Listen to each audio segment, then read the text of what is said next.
Bom, gente, vamos acabar esse código de trânsito? Então, para a segunda parte, começamos com a questão mais emocionante que todo mundo gosta, né? Que é a famosíssima Lei Seca, né? A Lei Seca que trouxe aqui o crime de embriaguez ao volante, né? Ou na direção de veículo automotor, previsto pelo artigo 306 do Código de Trânsito, né? Então, gente, essa lei, ela tem uma história, né, que eu acho que vale a pena a gente conversar para depois chegar exatamente quais são as disposições que existem, né, o que é permitido, o que é proibido e como é que funciona. Então é o seguinte, primeira coisa que eu queria falar para vocês. Em qualquer país sério do mundo, dirigir bêbado dá cadeia, evidentemente, tá? Então, é evidente que a gente precisa de alguma legislação desse tipo, né, não tem como eu deixar uma pessoa que está embriagada dirigir, porque isso é uma coisa extremamente perigosa, né? O sujeito está embriagado, ele perde completamente a noção do que está fazendo. Acho que muita gente aqui já deve ter visto aquele famoso vídeo lá do YouTube, né? Da menina que tenta ligar o carro com cigarro, né? Que ela está bem bêbada, bem ruim. Então é claro que uma pessoa nessas condições não tem como dirigir, tá? Mas qual foi o problema que aconteceu aqui no Brasil? Pelo menos do meu ponto de vista, né? O que eu vejo aqui. Aqui sempre tivemos esse problema da pessoa que bebe e dirige. Sempre aconteceu. E nunca ninguém teve muito medo de ser punido por esse motivo, né? Então, tradicionalmente aqui no Brasil, quem é um pouco mais velho vai lembrar, as pessoas bebiam, não estavam nem aí, né? Não acontece nada, não pega nada. É mais ou menos como excesso de velocidade, né? Ninguém cumpre os limites de velocidade, dá tudo certo. E aí o legislador tomou uma medida radical, né? Ele veio com uma medida extremamente radical. Isso lá no ano de 2008, que foi essa chamada Lei Seca, né? Então, qual que foi a ideia aqui? Foi tolerância zero. Então a pessoa não pode beber nada antes de dirigir, tá? Porque isso faria com que as pessoas passassem a respeitar a lei, né? Passassem a ter medo de algum tipo de responsabilidade penal nesses casos, tá? E aí, gente, vem a minha primeira crítica, né? Acho que o primeiro problema que acontece aqui é justamente por conta disso. Porque, veja, na realidade, não é a baixa tolerância, né, de ingestão de álcool que vai fazer com que as pessoas tenham medo da lei e que queiram cumprir essa determinação. Não é isso que vai provocar esse efeito, né? O que vai eventualmente provocar algum efeito aqui é a certeza da fiscalização. Então você poderia perfeitamente ter um limite muito mais razoável, que é o que acontece em outros países, né? Na Alemanha, por exemplo, não tem muito problema você tomar lá um pouco de cerveja e dirigir depois, né? O problema é você dirigir bêbado, você dirigir completamente embriagado, né? Isso não pode de jeito nenhum, tá? E aqui não, aqui a gente pega e mantém a fiscalização deficitária, né? Então todo mundo sabe como que funciona, né? Então aqui em Ribeirão Preto todo mundo sabe mais ou menos onde que fica a blitz da Lei Seca, quando tem. Também avisa pelo Tinder, avisa pelo Twitter, pelo Tinder não, né? Mas pelo Twitter avisa o GPS, e enfim. Então acaba sendo muito difícil, muito pouco provável que você seja pego efetivamente por uma blitz da Lei Seca, né? Então, assim, eu acho que essa lei parte de uma premissa errada, tá? Não me entendo mal. Como eu comecei dizendo, é importante que a gente tenha a punição para o motorista que dirige embriagado, porque isso pode ser extremamente perigoso. Evidente que sim, né? E eu não vou ser louco de defender outra coisa aqui. Mas o que me parece, né, é que está exagerado. Você pega e coloca um limite muito baixo. Eu nem tenho hábito de beber, não costumo beber, né? Mas eu mesmo poderia ser pego eventualmente, porque o mito que tem aí, que eu não sei se é verdade, né? Que até se você passar Listerine na boca, o negócio lá apita, né? Então, eu acho que começa daí, né? Começou errado, começou mal por esse motivo. E aí foi uma lei, né, que acabou não tendo uma aceitação muito boa na população. É claro que você tem aí grande parcela da população que é super a favor da lei, e que é contra beber e dirigir, e vai respeitar a lei, e vai exigir o cumprimento da lei pelas outras pessoas. A gente tem isso. Mas notem, né, que tem muita gente, e talvez a maioria da população, eu não sei, né, mas às vezes ousaria dizer que é a maioria, que acha que a lei é exagerada, né, que acha que não precisaria ser tanto assim, que não teria problema você beber um pouquinho e dirigir, né, o problema é a pessoa que está realmente embriagada. E aí, como você tem esse grande número de pessoas que pensam dessa maneira, né, a lei acaba caindo em descrédito, a lei acaba muitas vezes não sendo seguida e até mesmo sabotada por esses meios que eu falei. Bom, então esse é o primeiro problema. Segundo problema, gente, que vai acontecer aqui, igualmente grave, vejam vocês. Lá em 2008, quando veio a Lei Seca, o que ela dizia na redação original? Né? Que a pessoa cometeria crime se estivesse acima de não sei quantos miligramas lá de concentração de álcool no sangue, né? Ou no ar expelido pelos pulmões. Isso que dizia a Lei Seca na sua redação original, tá? E qual foi o problema que aconteceu aqui, gente? Como que eu faço para saber se a pessoa tem tantos miligramas de álcool no pulmão ou no sangue? A pessoa tem que soprar o bafômetro, ou tem que dar o braço para fazer o exame. Mas e como é que fica aquele princípio constitucional fundamental que diz que ninguém será obrigado a produzir provas contra si mesmo? Pois é, vocês já entenderam o problema, né? Não deu certo, né, gente? Porque o que todo mundo percebeu rapidamente? Até mesmo porque, como eu disse, né, existe uma falta de colaboração da população com essa lei. Que se a pessoa, usando, né, o seu direito constitucionalmente assegurado de não produzir provas contra si mesmo, simplesmente se recusasse a soprar o bafômetro, simplesmente se recusasse a dar o braço para fazer o exame de sangue, não teria como ser punida. Observem vocês. Vejam vocês que interessante, né? Simplesmente não tem como. Vai ser absolutamente impossível eu pensar em qualquer tipo de punição nesse caso. Por quê? A pessoa podia estar, né, com aquele bafo que se acender um isqueiro aqui na frente faz uma labareda, podia estar andando toda torta, né, toda atrapalhada, mas se não tem lá o tal do 0, não sei quanto, né, de concentração de álcool pelo menos, eu não tenho como tipificar. Princípio da legalidade. Num crime, numa pena se elege. Vocês já sabem disso. Então, gente, acabamos ficando aqui com uma lei que rapidamente, né, se mostrou pouco eficaz e até mesmo acabou caindo em um certo descrédito, né? Grande parte da população começou até a ridicularizar essa lei. Então, gente, com isso a gente acabou tendo uma outra mudança, essa um pouco mais recente, né? Dizendo que não precisa haver essa concentração comprovada pelo bafômetro, né, também chamado de etilômetro, ou por exame de sangue.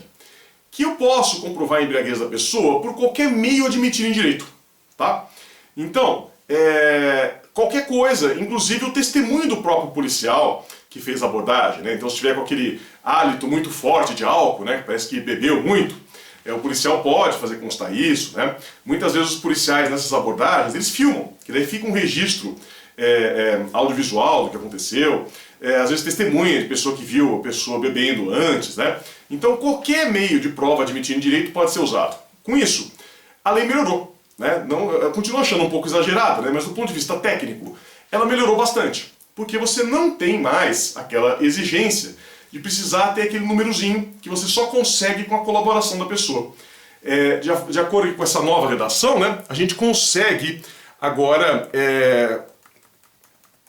caracterizar o crime sem que tenha essa exigência de fazer essa prova, tá?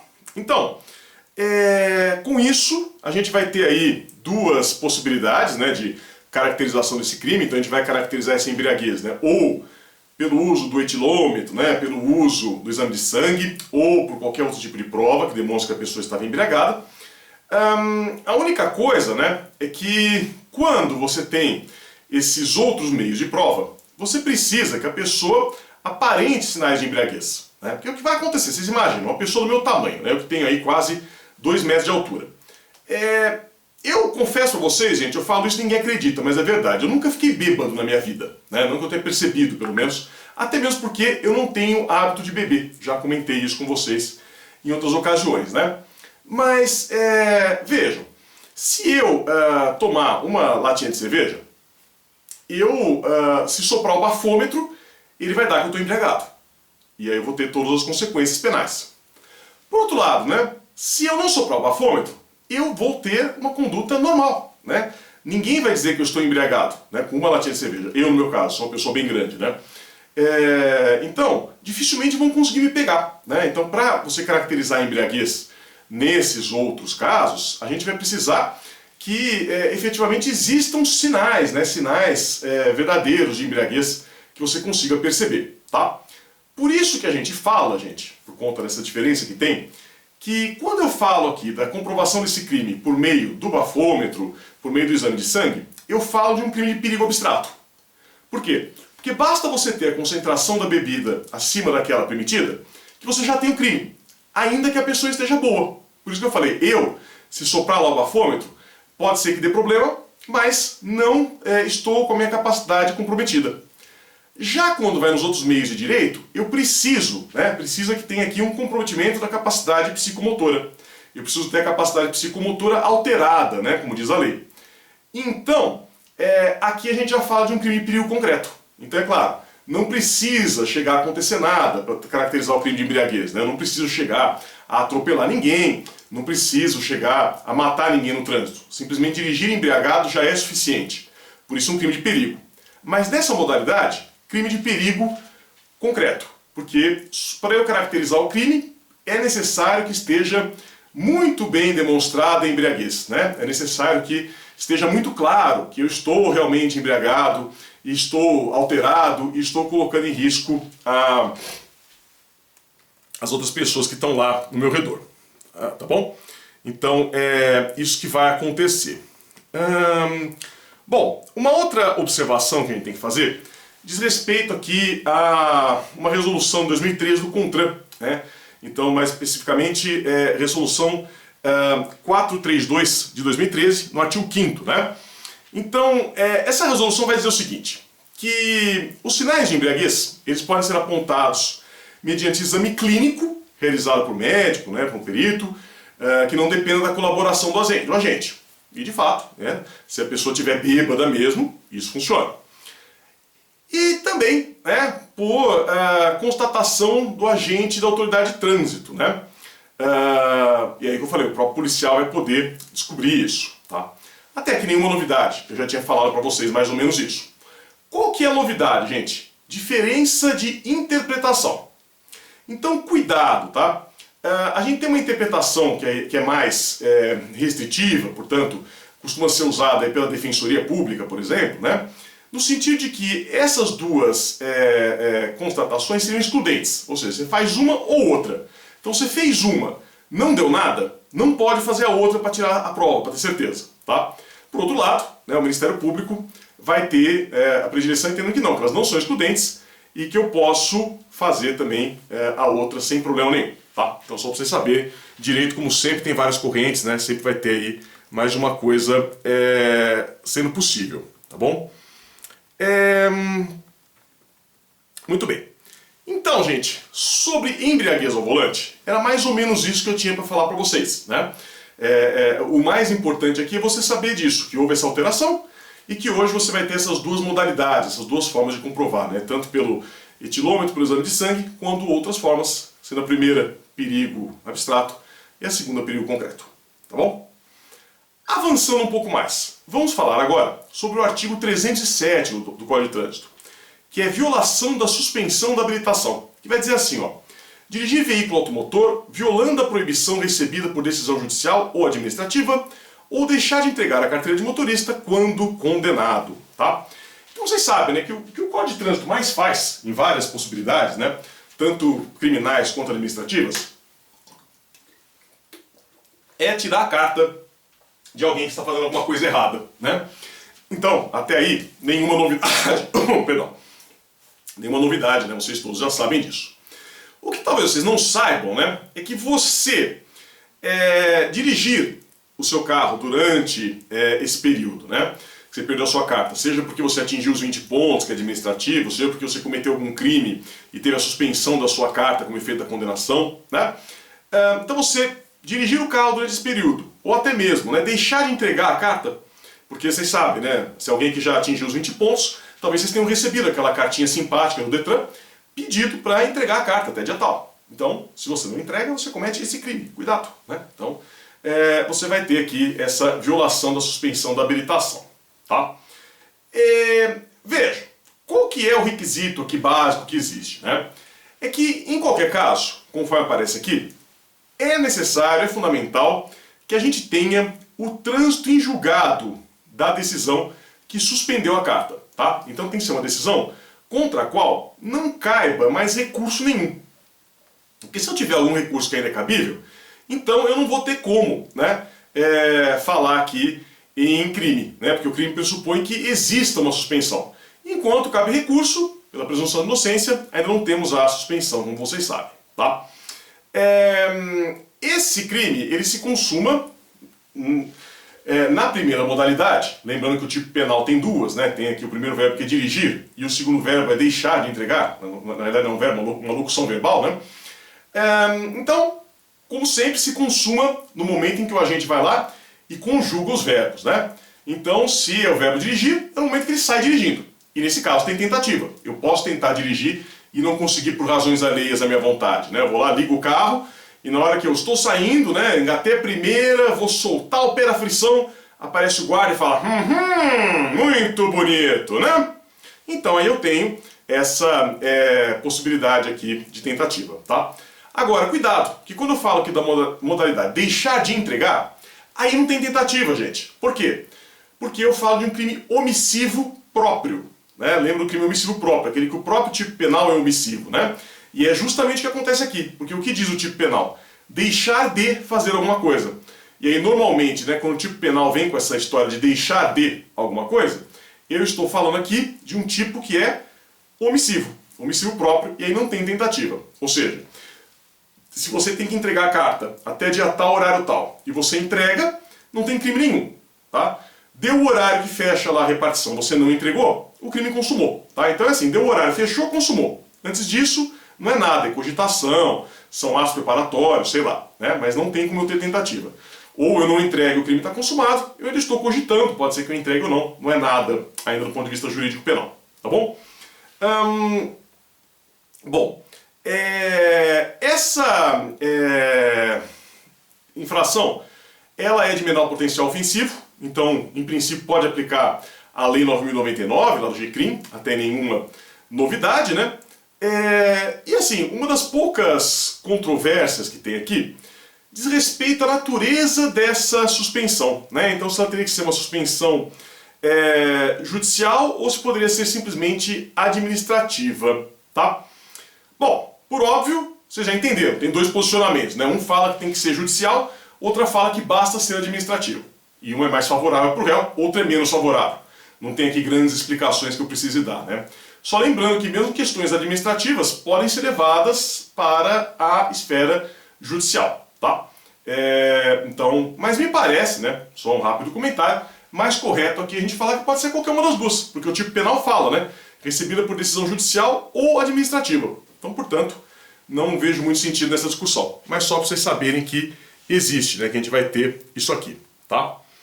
Depois, a gente tem ainda aqui o famoso crime de racha, aquela racha, entre aspas, né, aquela famosa competição automobilística não autorizada, que está no artigo 308 do Código de Trânsito, tá? Então, primeiro uma curiosidade, gente.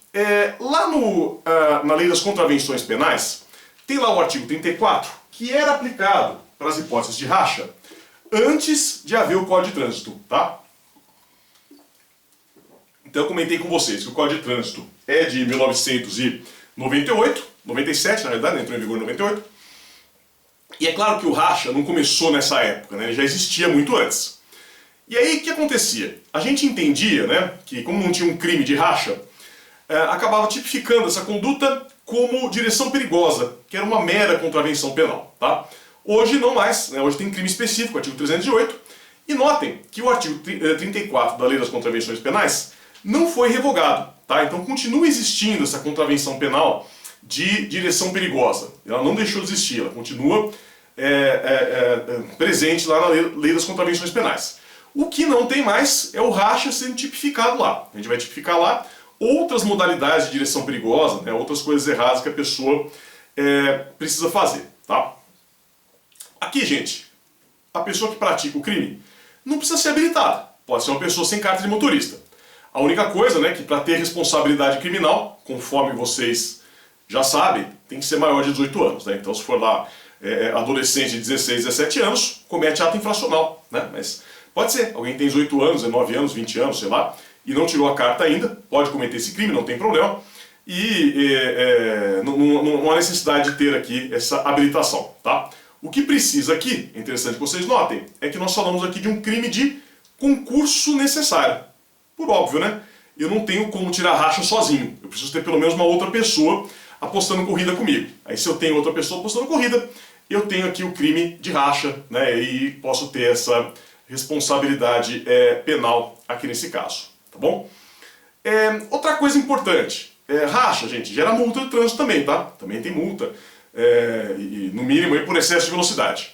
E uma coisa não tem nada a ver com a outra. Então se eu tiver responsabilidade, né, administrativa, que bom, vou ter que pagar multa, e isso não impede que eu seja responsabilizado penalmente pelo crime de racha, tá? Cuidado com isso. Esse crime de racha, ele acaba sendo absorvido pelo homicídio doloso, né? Então quando eu tenho aí uma situação de morte, né, no crime de racha, se for uma morte tida como dolosa, seja por dolo direto ou por dolo eventual, ela vai acabar sendo absorvida, tá? Culposa não. Por quê? Porque a gente vai ver daqui a pouco que o resultado morte culposo qualifica aqui o racha, tá? Então cuidado. A morte dolosa é absorvida, a culposa não.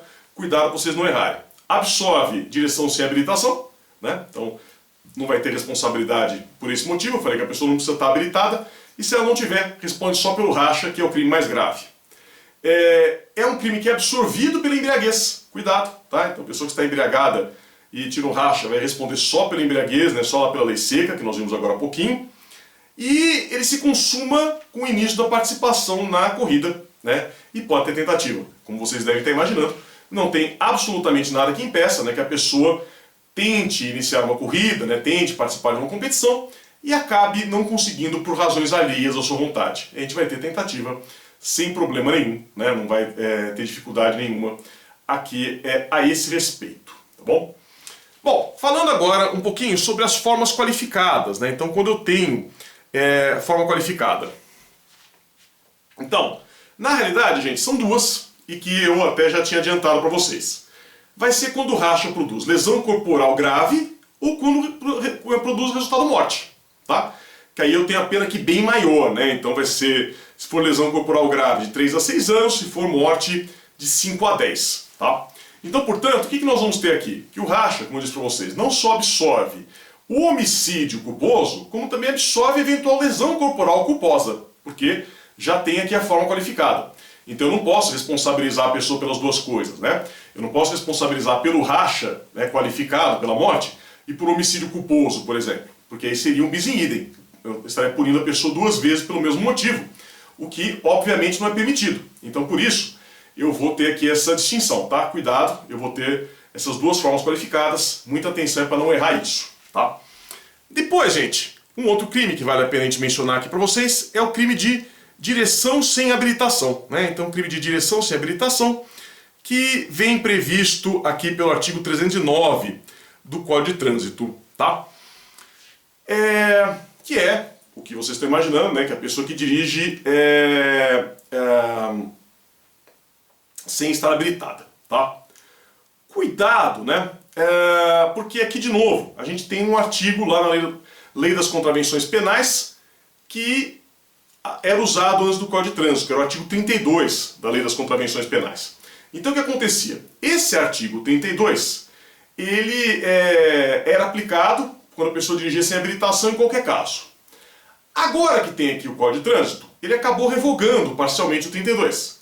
Exatamente como fez lá o artigo 308, né, quando falou do racha. Só que o que vai mudar aqui, gente? Muito cuidado, né? Temos uma diferença muito importante, que é a seguinte, vejam. Conforme eu vou dizer para vocês daqui a pouco, esse crime aqui de direção sem habilitação, ele exige, né, que a pessoa não seja habilitada, isso é a primeira coisa mais óbvia, e a segunda é que esteja conduzindo o seu veículo gerando perigo de dano, o que não é tão óbvio assim, tá?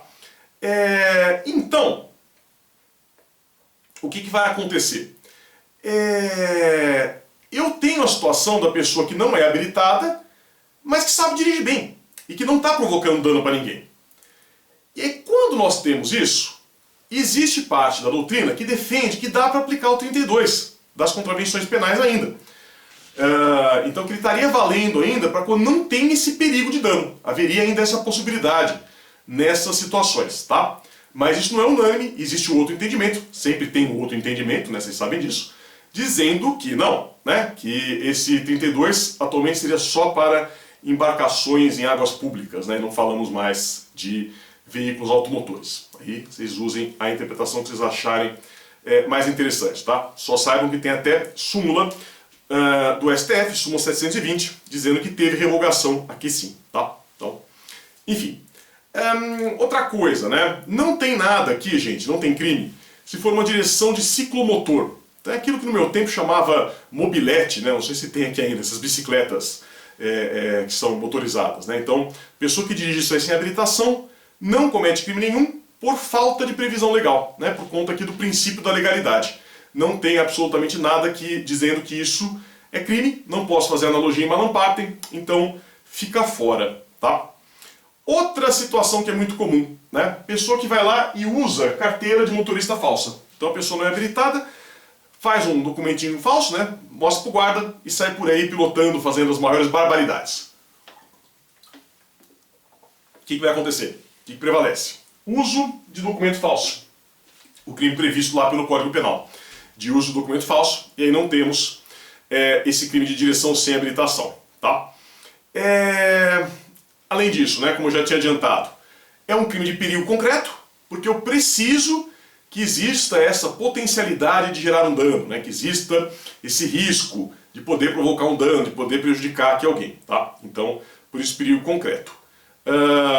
Se não tiver nada, né, não tem crime. Ou, quando muito, se a gente não quiser seguir aquele entendimento, vai ser contravenção penal, tá? E a mesma coisa vale para quando o cara está com a habilitação vencida, né? Isso é uma outra observação que a gente tem que fazer. Porque todos nós passamos por isso de vez em quando, né? A gente faz aquele exame de visão lá no Detran e ele vence, né? A cada 5 anos. Antigamente era a cada 10, era mais fácil, né? Hoje, pelo menos para mim, não sei se eu estou ficando velho, mas eles me dão 5 anos. Vou lá, faço o exame, 5 anos depois tem que voltar lá e fazer de novo. Nem sei até quando vale o meu, preciso olhar. Porque também antigamente vencia no dia do aniversário, né? Então ficava mais fácil. Hoje não, vence no dia em que você fez o exame. Então, enfim, exame vencido, gente, também não gera crime, tá? Então, dá multa, né? Mas é só infração administrativa. Por quê? Porque a pessoa que não está em dia lá com as letrinhas lá do Detran, né? Não andou lendo letrinhas recentemente, ela, obviamente, né? Comete infração de trânsito, mas não comete crime. Por quê? Porque ela é habilitada. E o crime aqui é dirigir sem habilitação, tá? Então, é isso. Próximo crime, estamos chegando no final. Permitir, confiar ou entregar a direção de veículo automotor a quem não tem condições de dirigir o veículo, né? Artigo 310 do Código de Trânsito.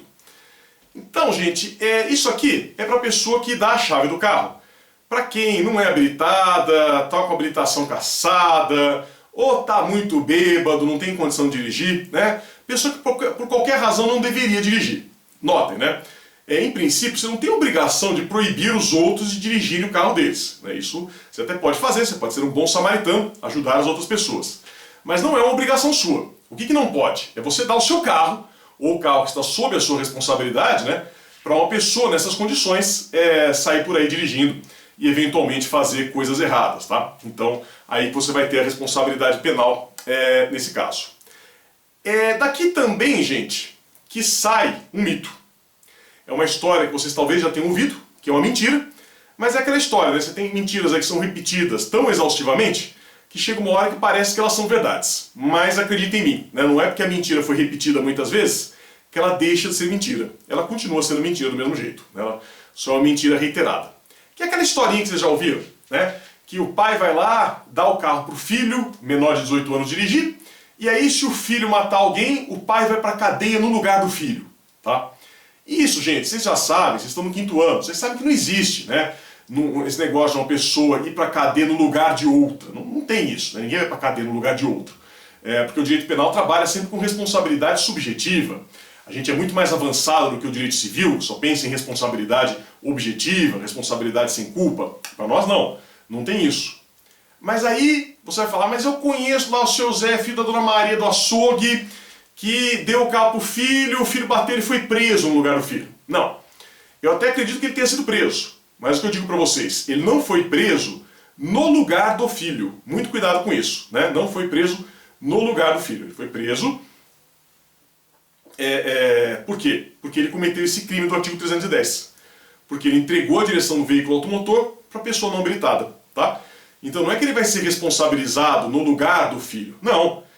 É que ele vai ser responsabilizado pelo que ele fez de errado. Então, independentemente do que o filho faça com o carro, ele comete esse crime, tá? Assim como comete esse crime quem dá o carro para quem está bêbado, ou para quem é maior de 18 anos e não tem carta, enfim, qualquer uma dessas situações, tá bom? Notem, né, gente, que aqui, de novo, a gente tem uma exceção à teoria monista, eventualmente. Que vocês sabem muito bem que normalmente, quando eu tenho um concurso de agentes, eu tenho aí todo mundo sendo responsabilizado pelo mesmo crime, por força da teoria monista, né? Por conta do monismo, que muitas vezes vai aparecer aqui para nós, né? Então, o normal seria isso, né? O cara vai lá e empresta o carro para o outro, né? Que não está habilitado. Então os dois seriam responsabilizados por direção sem habilitação. Mas aqui não, tá? Aqui cuidado. Aqui é uma exceção à teoria monista. Então se eu dou o meu carro para uma pessoa que não é habilitada, eu cometo o 310. E a pessoa que não é habilitada comete direção sem habilitação. Se eu dou meu carro para uma pessoa que está bêbada, eu cometo o 310. A outra pessoa vai ser responsabilizada nos termos da lei seca, tá? Cuidado com isso, né? É uma certa confusão que pode surgir aqui e que não necessariamente vai acontecer, né? Porque o que eventualmente a gente vai ter? Eu posso ter uma situação em que a outra pessoa que não deveria dirigir acaba não fazendo nada de errado, né? Então, ela pega o carro, muito embora ela não esteja habilitada, né? Muito embora ela esteja bêbada, ela não faz nada de errado. Então, assim, eventualmente você pode ter responsabilidade só para quem entregou o carro e não ter responsabilidade para quem dirigiu, tá? É uma coisa para ser analisada no caso concreto, né? Você tem que olhar lá o caso concreto, verificar exatamente o que aconteceu e a partir daí tomar a decisão mais acertada aqui nesse caso, tá bom? Penúltimo crime, gente. Trafegar em velocidade incompatível, artigo 311 do Código de Trânsito, tá? Aqui veja, não confunda isso aqui com aquela infração de trânsito que todo mundo aqui já cometeu alguma vez. Qual seja, simplesmente dirigir em excesso de velocidade. Não é isso, né, gente? Por óbvio. Você está numa rua lá que tem aquele limite de 50 por hora, você passa 55 e o radar te pega. Você só cometeu, né, uma infração de trânsito, você não cometeu crime. Porque o crime, o que vai ter que ser, né? É uma velocidade que é muito alta e que efetivamente gera perigo de dano. Por isso aqui a gente está falando de um crime que é de perigo concreto. Eu preciso ter, no caso concreto, um perigo de dano. Se não houver esse perigo de dano no caso concreto, não tem como a gente falar em crime aqui, tá? Então você dirigiu lá 55, não colocou ninguém em risco, é só infração de trânsito. Agora, você vai numa velocidade muito grande, né? Então às vezes o limite do lugar é 80, você está 180 por hora, ou um lugar que é muito movimentado, né? Pega lá, por exemplo, a rua 25 de março, lá em São Paulo, lugar muito movimentado, muita gente indo e vindo, e você dirige numa velocidade muito alta, né? Excessivamente alta, aí você gera esse perigo de dano e que pode trazer a responsabilidade penal aqui nesse caso, tá bom? Isso aqui é absorvido por lesão corporal ou por homicídio, tá? Então aqui é crime de perigo, né? Que só vai existir quando tem só o perigo. Se por acaso houver um dano, né? Ou seja, o dano, alguém ficou ferido ou alguém morreu, aí eu vou ter a responsabilidade aqui só pelo crime de dano, que é mais grave, né? Vai ter uma pena maior, e não terei a responsabilidade pelo trafegar em velocidade incompatível, tá bom? Para terminar, gente, último crime, artigo 312, fraude processual, que vai dizer assim, ó, modificar nos casos de acidente com vítima, inquérito policial, processo penal, estado do local, coisa ou pessoa, a fim de induzir a erro policial, perito ou juiz. Então, o que vocês já entenderam, é a pessoa que vai lá e modifica a forma como se apresenta, né, o local do acidente. Muda o carro de lugar, apaga alguma marca, né, ou coloca alguma marca que não existia, enfim, para atrapalhar as investigações, né. Tanto que vocês sabem disso, sai isso muito na televisão, né. Bateu o carro, se não tiver vítima, pode tirar da rua. Tem vítima, você precisa deixar lá o carro atrapalhando o trânsito, pode ser lá na esquina da Avenida São João com a Ipiranga, não tem problema, deixa o carro lá atrapalhando o trânsito e você só vai mexer depois que a polícia chegar e fizer a perícia. Justamente para não caracterizar essa fraude processual, né? Para não parecer que você está mexendo no local do acidente, para tentar de alguma maneira diminuir ou até mesmo excluir a sua responsabilidade penal. Tá? Notem que lá no artigo 347 do Código Penal já tem um crime de fraude processual, mas é um crime que é genérico, né? Fraude processual de um modo geral. Aqui a gente está falando especificamente da fraude processual no trânsito. Então, pela especialidade, a gente aplica esse aqui e exclui, né, o artigo 347. Tá? Então, no mais, né, a fraude não pode ser grosseira, então não posso fraudar, aqui é uma coisa que é muito fácil ser descoberta, né, porque aí você vai ter crime impossível. E, obviamente, né, tem que ser uma coisa que tem relevância jurídica. Né? Então, não tem problema o cara ir lá assumir com a bituca de cigarro que está dentro do carro, porque ele não quer que o pai descubra que ele fuma. Né? Isso não vai gerar responsabilidade penal nenhuma. Normalmente, né, o uso do fumo não tem nada a ver com o acidente do carro. Né? A menos que a pessoa tenha batido o carro porque estava distraída acendendo cigarro. Né? Fora isso, não tem muito como isso acontecer. Tá? Então não tem problema. A gente vai ter aqui a consumação no momento em que a pessoa modifica alguma coisa, né? No momento que tem inovação. E notem, não precisa que ninguém tome conhecimento disso. Né? Então, porque é muito comum essa confusão, né? Achar que para consumar o crime tem que chegar o polícia lá, olhar e falar, não, olha, então foi isso. Não, mudei o carro de lugar, apaguei lá alguma coisa, o crime está consumado. Tá? E mesmo assim admite tentativa. Posso ter tentativa, não tem problema. Estou tentando inovar, chega a polícia e me impede. Ou qualquer outro exemplo que a sua cabeça criativa consiga imaginar. Tá? E se a gente tiver aqui, né, uma alteração de algum sinal indicativo de veículo automotor, o que a gente vai ter aqui? Concurso formal, que tem dois crimes. Né? Tem um crime do artigo 311 do Código Penal, que é adulterar o sinal de identificação de veículo automotor, né, a placa, por exemplo, e tem também o fraude processual. Então é uma conduta que produz aqui dois resultados, portanto a gente vai ter aí concurso de crime de concurso formal. Tá bom? É isso, gente. Com isso, acabamos aqui o Código de Trânsito. Agradeço imensamente a atenção de vocês, bons estudos e até a próxima.